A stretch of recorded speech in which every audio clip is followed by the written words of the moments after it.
Muy buenas y bienvenidos a un nuevo programa en Amanecer Libertario, y el día de hoy solamente te voy a dejar la conferencia donde se presentan pruebas de robo electoral y se anuncia que han sido dejadas incluso en la ONU, que desacreditarían todas las elecciones en el Perú. Dale like a este video, compártelo con todos tus amigos para que se enteren de lo que se ha dicho y por qué se ha dicho.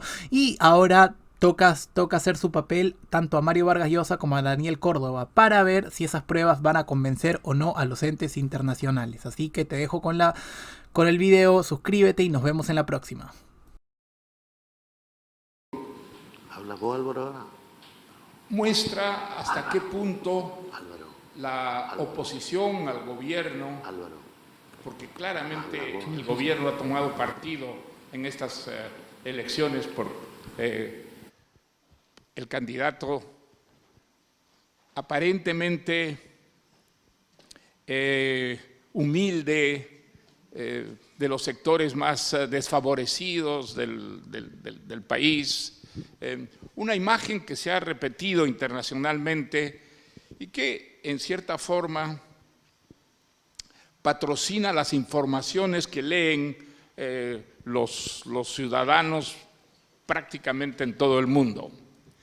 Sin embargo, es clarísimo que esta versión no es una versión exacta, que la versión exacta ustedes la acaban de oír, pero es una versión que desgraciadamente no llega a la prensa, a los grandes medios de comunicación, que de una manera perfectamente comprensible se han comprado a la figura de este maestro venido de los sectores más desfavorecidos y que de alguna manera representa al Perú pobre, al Perú marginal. Bueno, yo le he hecho una pregunta a Daniel y él ha mencionado los partidos políticos que se han sumado a esta protesta que él encabeza. Esos partidos son todos los partidos democráticos peruanos. Prácticamente no hay excepciones. Son los partidos que luchan por la democracia, que luchan por la libertad y que son conscientes de que si el candidato que representa el gobierno peruano toma realmente el poder, la democracia y la libertad habrán desaparecido del Perú, como ha ocurrido en Venezuela, como ha ocurrido en Cuba, como ha ocurrido en Nicaragua. Eso es lo que está realmente en debate en el Perú. La democracia, la libertad de un costado y de otro lado el autoritarismo, el totalitarismo representado ejemplarmente por Venezuela. Hemos escuchado aquí lo que significa el totalitarismo, lo que significa el autoritarismo, la brutalidad que se ha instalado en ese país que fue en algún momento, no lo olvidemos, el ejemplo de toda América Latina. 5,5 millones de venezolanos han salido de ese país para no morirse de hambre, para buscar un empleo en los países vecinos, y el Perú, por ejemplo, tiene cerca de 1 millón de venezolanos, se dice, a los que ha dado hospitalidad, en tanto que un país como Colombia ha dado aparentemente hospitalidad a cerca de 2 millones de venezolanos. Eso es lo que queremos para el Perú. Es eso lo que queremos para el Perú. Clarísimamente el presidente y propietario, el señor Cerrón, del partido que ha lanzado a este maestro de chota, aparentemente de segundo nivel, quieren eso. el modelo es Venezuela, y lo han dicho de una manera muy explícita durante la campaña electoral en testimonios que ahora aparecen en la prensa peruana. El señor Cerrón, que vivió 10 años en Cuba y ahí se recibió de médico, lo ha dicho de una manera literal. Nosotros somos marxistas, leninistas, mariateístas, y si tomamos el poder no lo vamos a devolver, aunque perdamos las futuras elecciones. Pero seguramente no las perderán, como Maduro jamás va a perder una elección. Él está allí para ganar elecciones y la fórmula la conocen perfectamente los marxistas, leninistas, mariateístas. Muchas gracias por la invitación. En el Perú ha habido un fraude electoral y las pruebas son contundentes. La madrugada del 6 de junio pasado, día de las elecciones, unas 2.000 mesas aproximadamente fueron tomadas en regiones obviamente alejadas de los centros urbanos por partidarios de Perú Libre, del partido de Pedro Castillo. Me refiero a distritos como Asillo, Chupa, en Azángaro, Puno, en la provincia de Chumbivilcas, en Cusco, los distritos de Iusco, Libitaca, por ejemplo, en Condorcanqui, el Cenepa, en Amazonas, en Chota, Tacabamba, Cajamarca, el lugar de nacimiento de Pedro Castillo, y muchos otros lugares. Lo que se hizo fue, obviamente, en ninguno de estos lugares, esas mesas de votación tenían observadores internacionales y tampoco tenían personeros de la opositora Fuerza Popular, porque eran muchos de ellos, en muchas localidades, habían amenazas físicas, porque, como ustedes saben, Perú Libre tiene nexos comprobados con las organizaciones de fachada de Sendero Luminoso, como son el Movadef, un partido que ha sido debidamente denunciado, y una fracción del sindicato de maestros del SUTEP que se llama el CONARE, y están muy bien organizados, y no solo desde el Perú, sino también desde fuera. Ha habido mucho turista cubano que ha llegado a Perú últimamente, curiosamente. Ha habido muchos operadores y mucho conocimiento, mucho know-how que se ha aplicado con una técnica muy parecida a la que se hizo en Bolivia en el año 2019. En el Perú ha habido un fraude electoral y yo acá tengo pruebas que hemos hecho llegar a la ONU el día de ayer en una segunda visita que hice yo ahora personalmente al subjefe de la misión de la OEA, que todavía no ha terminado su trabajo y que esperamos sinceramente que lo termine bien. Cuando tomaron estas mesas, al final de la votación, lo que hicieron estos operadores fue rellenar actas electorales dándole a Pedro Castillo más votos de lo que le correspondía, o sea, votos que obviamente no reflejan el voto popular que se deposita en las urnas. El sistema electoral peruano hace que estos votos se destruyan y lo que cuente es el acta electoral. Ese acta electoral va después al conteo oficial de la organización, del Organismo Nacional de Procesos Electorales, la OMPE. Nosotros nos dimos cuenta de esto, los ciudadanos, al día siguiente, digamos, porque empezaron a llegar denuncias espontáneas, no solo de estas actas, sino al comienzo eran denuncias de actas en las regiones o en los sitios en donde estaba favorecida Keiko Fujimori, pero que habían sido indebidamente impugnadas, es decir, desaparecidas de la votación, ¿no? Personeros de mesas donde se había llevado bien la votación, que habían, digamos, impugnaciones porque habían errores de suma o porque no eran legibles. Eso fue lo primero que se detectó al comienzo. Pero en el transcurso de los días siguientes hubo dos tipos de identificación de fraude en mesa en ese momento, ¿no? Ahora es un fraude estructural. Lo que se descubrió fue que habían en ciertas actas, se detectaron casi 1.000 actas en primeras 72 horas, ¿no?, en donde habían firmas falsificadas. firmas falsificadas que han sido debidamente, cuya falsedad ha sido debidamente estudiada por peritos grafotécnicos debidamente acreditados y que han sido adjuntados a las denuncias de Fuerza Popular. Suplantación de identidades, en consecuencia, parientes en una misma mesa, cosa que está prohibido, ¿no? E incluso actas llenadas en computadora, cosa que es imposible, ¿no? Porque las actas se llenan a mano, no tiene que tener el sistema para imprimir actas. Esas son actas falseadas que fueron llevadas y han tenido el descaro de hacerlo de esta manera.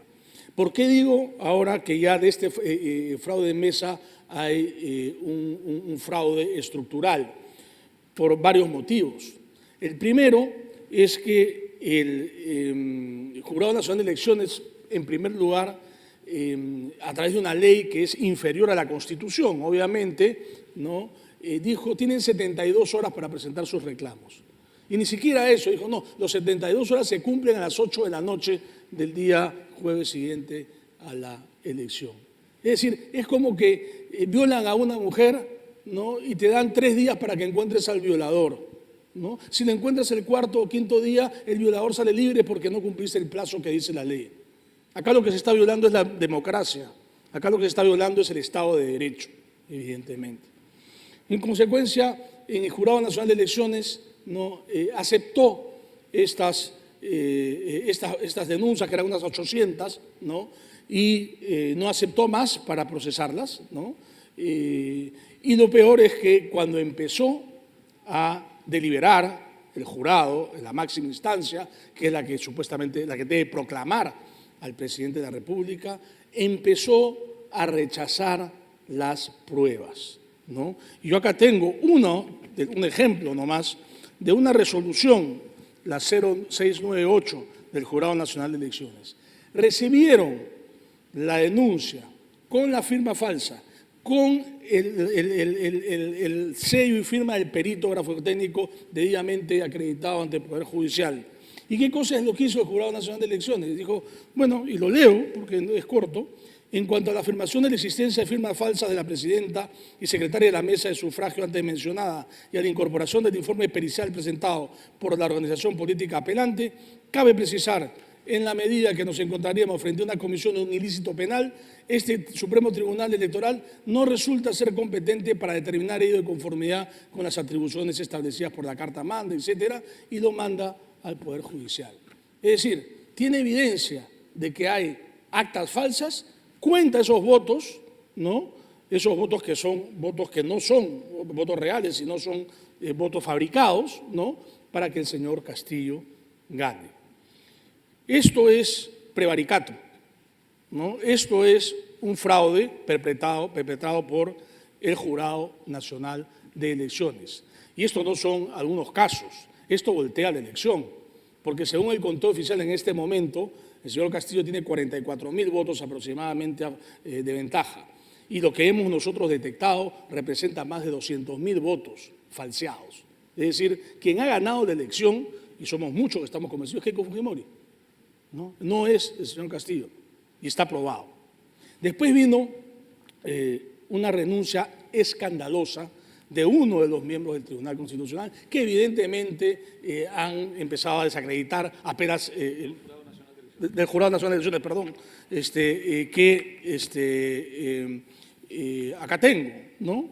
Y en esta carta, básicamente lo que dice, ¿no?, es que con el fin de evitar que la representación que ejerzo y mis votos en minoría sean utilizados para convalidar falsas deliberaciones constitucionales que son en realidad decisiones con clara parcialización política en el Pleno del Jurado Nacional de Elecciones que hasta hoy he tenido el honor de integrar, me desisto, dice, de ser,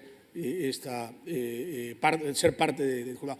Unas semanas antes había un tribunal ético constituido por eminentes juristas que renunció, digamos, la mitad de sus miembros renunció.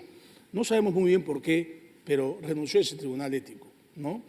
Entonces, lo que dice en esta renuncia el doctor Luis Alce Córdoba es que el Perú debe conocer que no es casualidad que actualmente ejerzan funciones en una fiscal de la Nación un presidente del Jurado Nacional de Elecciones, un jefe de la Oficina Nacional de Procesos Electorales, una presidenta del Poder Judicial y 7 miembros de la Junta Nacional de Justicia designados durante el gobierno del vacado por corrupto, por probadamente corrupto, expresidente de la República, Martín Vizcarra, y que precisamente en el ejercicio funcional de sus altas responsabilidades se haya provocado la situación política en la que nos encontramos, ¿no? Y así menciona otras evidencias, que esta carta es pública, está publicada. Nosotros hemos trabajado, es una página web que se llama pruebasdefraude.com, está todo ahí colgado, es público, no se pueden ver absolutamente todas estas pruebas que tenemos y que hemos llevado en un documento, resumen, ¿no? El día de ayer, como digo, a la Organización de Estados Americanos. Y, sí, cómo no. Creo que sería bueno que explicaras en nombre de quién hablas, quiénes han llevado a cabo esa investigación.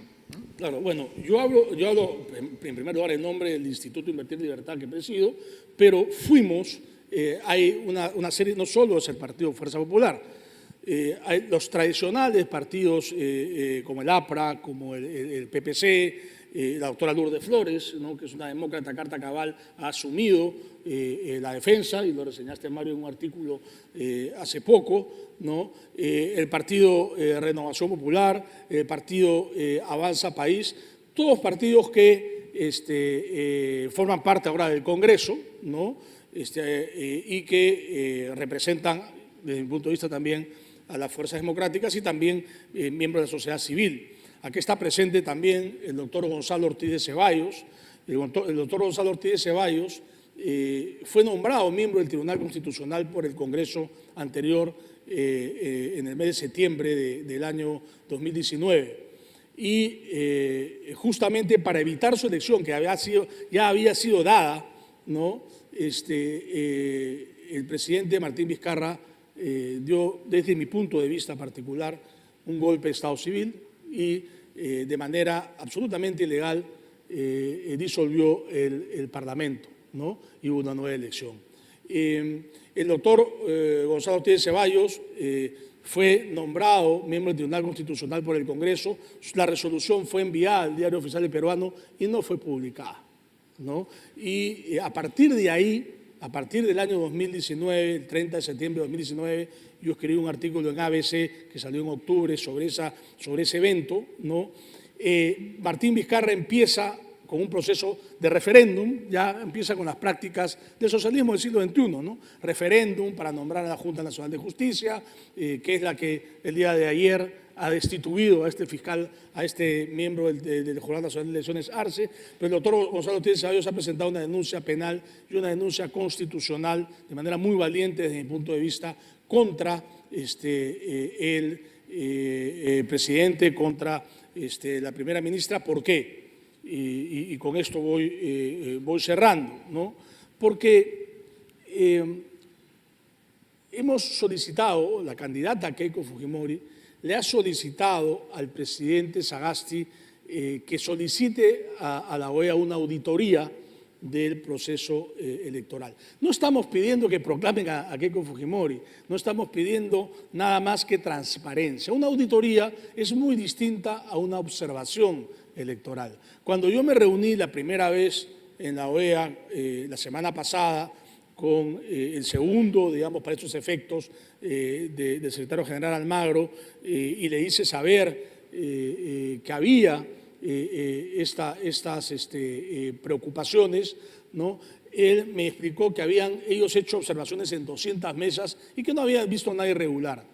Son más de 85.000 mesas. Cada mesa tiene 200 a 300 votantes, las que hay en general. Y son cerca de 2.000 las que tenemos nosotros la certeza de que ha habido temas raros, ¿no? O que ha habido básicamente relleno artificial de votos.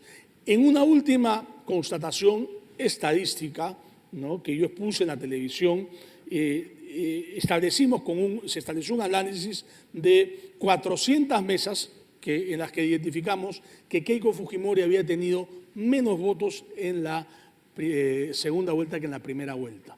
Porque esto es imposible porque en la primera vuelta ella competía con 17 candidatos, ¿no? En la segunda vuelta solo con uno, ¿no?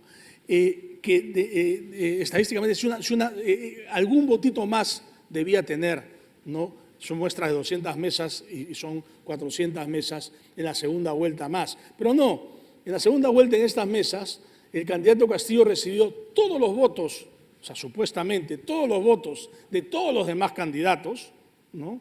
De derecha, de izquierda, de centro, de todos, más todos los votos blancos, el 97% de los votos blancos, todos fueron para el señor Castillo, ¿no? Más el 38% de los votos de Keiko Fujimori. Es decir, y ahí tenemos 77.000 votos de actas que si se analizan el padrón contra el acta, es decir, si realmente han votado el número de personas que están en el acta, y vamos a poder comprobar que son actas falsas. Ahora, se ha solicitado la información a la OMPE, el padrón electoral. Cuando uno va, vota, pone una firma, el sello, ¿no? Y ahí deposita el voto en el ánfora. Y justamente se hace esto para evitar suplantación de identidades, para evitar fraude. Entonces, la parte afectada ha solicitado formalmente al jurado que solicite a la OMPE esta información, estos padrones, y se niegan a entregarlo, porque dicen que no hay información confidencial, ¿no? Entonces, esto es absolutamente, hay una confabulación evidente. Lamentablemente, demócratas de antaño, ¿no? Han construido una narrativa que trata de desacreditarnos, ¿no? Que trata de decir que somos unos golpistas, ¿no? Resulta que somos golpistas porque estamos buscando que se haga transparencia, ¿no? Y lamentablemente lo que vemos, y con esto termino, es que el presidente Sagasti y el canciller Alan Wagner tienen el más mínimo interés en que se haga esta auditoría, ¿no? Que debe hacerse. Todavía estamos a tiempo. Se han recibido pronunciamientos desde mi punto de vista apresurados y gestionados diplomáticamente del Departamento de Estado, de la Embajada de la Unión Europea, del Canadá y de la misma OEA, ¿no? De la misión de la OEA, en donde se dice que han sido elecciones transparentes, violentas, sin violencia, etc. Sí, no ha habido violencia. Se han transcurrido las elecciones de manera pacífica, ¿no? Como dice nuestro colega de Nicaragua, ¿no? El socialismo del siglo XXI, las dictaduras ahora, que son todas de izquierda, ¿no? Se desarrollan utilizando formas democráticas para perpetuarse en el poder. De manera tal que yo quiero invocar, terminando, yo voy a invocar a los partidos políticos españoles, en particular al PP, a Vox, ¿no? Que nos ayuden con el Parlamento Europeo, porque lo que queremos es contar la verdad. Queremos que hayan elecciones transparentes, no queremos perder la democracia en el Perú, y estaremos a punto de perderla bajo exactamente la misma metodología de utilización de formas democráticas que utilizó el socialismo del siglo XXI en Venezuela, en Bolivia, por un tiempo en Ecuador, y que está utilizando ahora de manera tan evidente en Nicaragua. Muchas gracias.